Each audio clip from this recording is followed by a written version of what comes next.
The Maharashtra political crisis is now inching towards its final phase, and it seems like that the BJP is the one hitting the last nail in the coffin.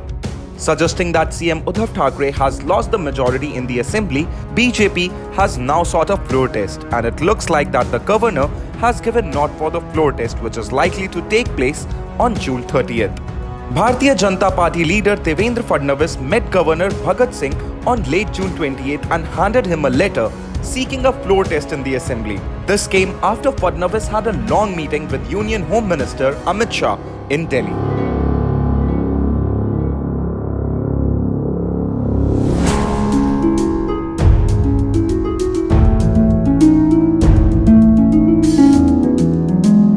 Shiv Sena has reached Supreme Court against the floor test. Before we move ahead, let's first understand what is happening and what are the chances of the floor test actually taking place.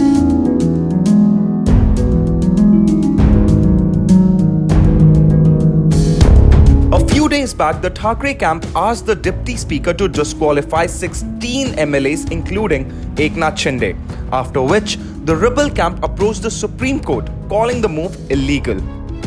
The court gave the Rebel Sena MLAs time till July 12 to respond to the notice for their possible disqualification. Cut to present, after the demand to prove the majority, the Thackeray camp has now approached the Supreme Court claiming that the governor's request for the floor test is illegal as 16 rebel MLAs are yet to respond on possible disqualification.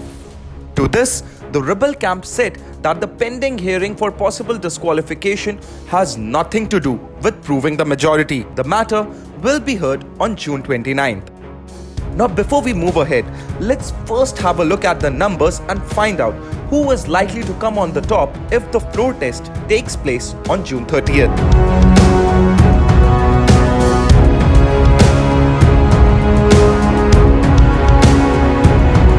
While the rebel camp along with the BJP seems ready to take the chair from CM Uddhav Thackeray, the latter is leaving no stone unturned to fight back.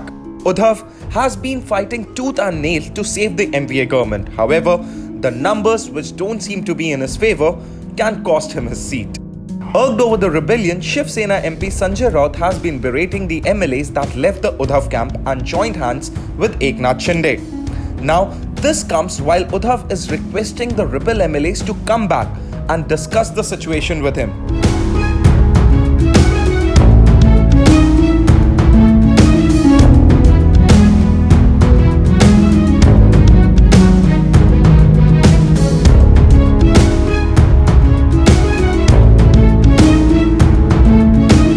While Maha political crisis has reached the Supreme Court, there seems to be no end to the crisis. Ironically, while Uddhav blames the rebel camp, some of his supporters feel it was NCP that pushed the Sena into the corner. Uddhav, before leaving the official residence, had said that he was ready to resign if the rebel MLAs want so. However, the resignation proposal was put in cold storage, and MP Chief Sharad Pawar is said to be the man behind this idea. With the current developments, it won't be an exaggeration to suggest that MVA might bid adieu to its governance in Maharashtra in the coming days. And looking at the numbers, if the floor test happens as per governor's request, BJP and the rebels clearly have an upper hand. However, it still remains unclear if the rebels will actually join hand with the BJP.